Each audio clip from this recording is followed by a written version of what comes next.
Hello, wonderful Shadow Ridge flutists. I hope everybody's doing well, staying safe and healthy and happy. I decided to make a tutorial to help you with your audition preparation for ensembles for next fall.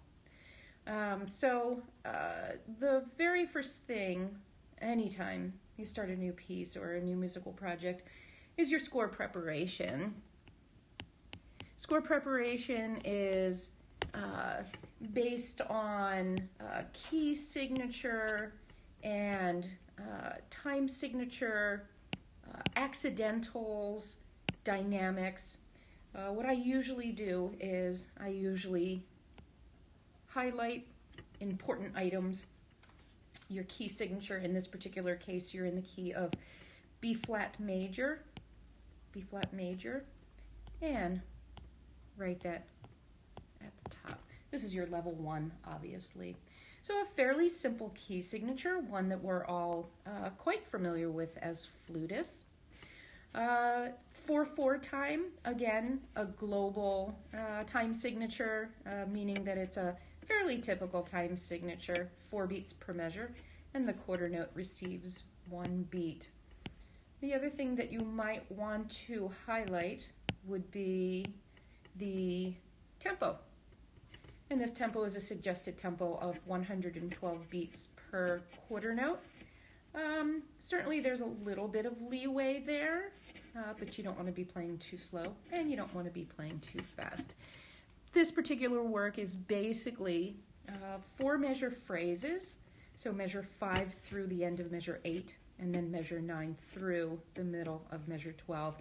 And then the same sort of idea in the second half, starting at 13 to the end of measure 16, and then obviously 17 through the middle of 20.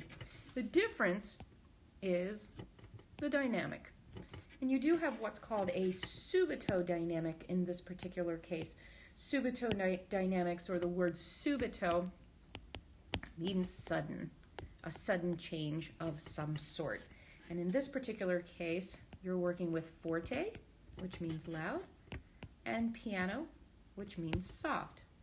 And you do have 2 beats, beat 3 and 4 in measure 12, to help you out with that, to make a sudden change, making the aperture just a little bit smaller, but still a faster airstream in order to keep the pitch or the intonation still where it needs to be. Special consideration needs to be taken for slurs. You basically have 2 slur patterns in this particular work. There isn't anything more than that. It's all based on 2 slur patterns. You also have an articulation that highlights a long line on top of a note. Long line on top of a note. That's a legato marking. Legato means full length of the note. And in most cases means don't breathe. Usually in my music, I write a dashed set of, it looks like a slur, it's not, a dash marking, and that tells me no breath. Usually I write an NB in my music. Be mindful in measure 12, 2-beat note, starts on 1, ends on 3, and the same sort of idea, just softer, in measure 20. So when you start this, you probably want to have a metronome handy. You'll definitely want to have a metronome handy on your music stand, ready to go, as well as your music. My suggestion is to use a paper copy rather than perhaps an iPad or even an iPhone, where you don't necessarily have the opportunity of making markings as you're moving through. And here's a performance of level 1. 1, 2, 3.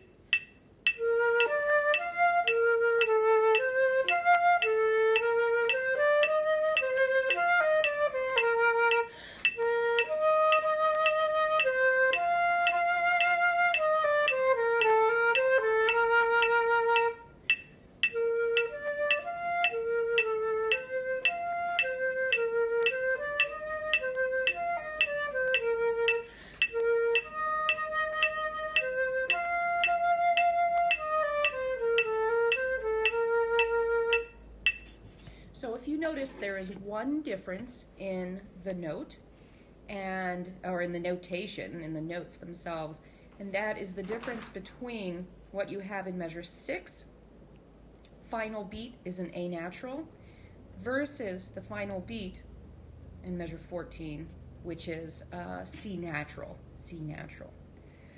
So that's just about it for this particular level.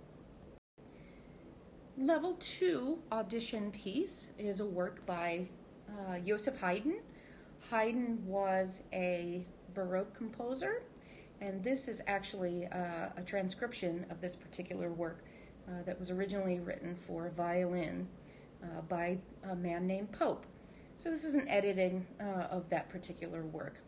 The first 4 measures right in here are actually cues for the piano score, so you don't need to play that. You would actually start playing in measure 5.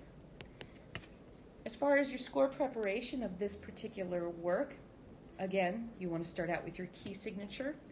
In this particular case, starting from the very, very beginning, you're basically in the key of C major. There's a couple of alterations as far as your key signature is concerned. You'll see some accidentals as you progress a little bit further in the work. So articulation and texture are important in this particular piece. So you have staccatos that need to be short and separated, lifted, or you can use the word leggero. And then an articulation that's called a slurred staccato. And what that means is you're going to slur into this final note, but lift after. And you'll be able to hear it on the playing example. Same thing in measure 8. Measure 9 and 10 lifts on the first beat, and then a nice slur on the second beat. In measure 12, you have what's called an appoggiatura. An appoggiatura, the word appoggiatura means to lean or to stress. The C natural quarter note is our appoggiatura. We're going to lean or stress or accent that note, and then you're going to draw back to the resolution, which is the B natural. There is no repeat in this particular case for our audition purposes. And then you start at 13. Same exact idea as where you started in measure 5. Still those same sort of lifts, slurred staccatos in some cases. Measure 17, 18 are probably the most challenging measures. And I'll give you a couple of hints on those when we get there. Again, slurred staccato in measure 20. Sequential patterns in measure 21, just like we had in measure 17. And measure 7 and 8 as well. Lots of sequential patterns in here. Sequences are patterns in music that repeat themselves, or they might move up and down in a scale pattern, but similar material. Another slurred staccato in measure 22. And then when you start at 23, you have lifts again.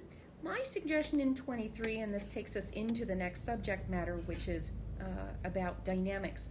What I would do is I would play these more like marcatos. A marcato is an accented staccato. So it's going to be short, but it's going to be accented. Accented meaning it's going to be loud. And then the very last note then will be full length E natural. So a couple of other things. You start out piano. Be careful when you start to videotape for your audition. Probably want to stand a little bit further back from whatever your recording device is. There are subito dynamics in this particular work. However, it is not the original format. There is some crescendo going into these areas. So I would say it might benefit you just a little crescendo at the end of 18. Again, just to move across the bar line. And then you have a forte in measure 23. Again, that same sort of idea, just for good, healthy shaping. So here's what this sounds like. The suggested tempo is 96, which is actually a pretty good tempo for an allegro work from the Baroque period. 1, 2, 1, and 2.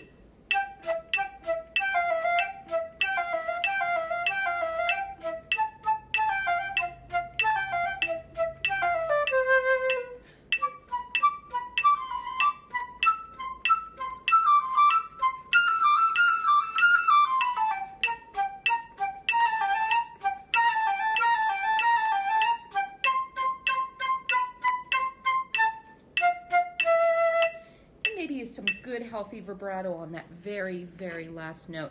You don't really have very much of an opportunity of playing vibrato, maybe some phrase vibrato on some of the slurs, but 26, a good healthy wide vibrato, and in 12 as well. So in conclusion,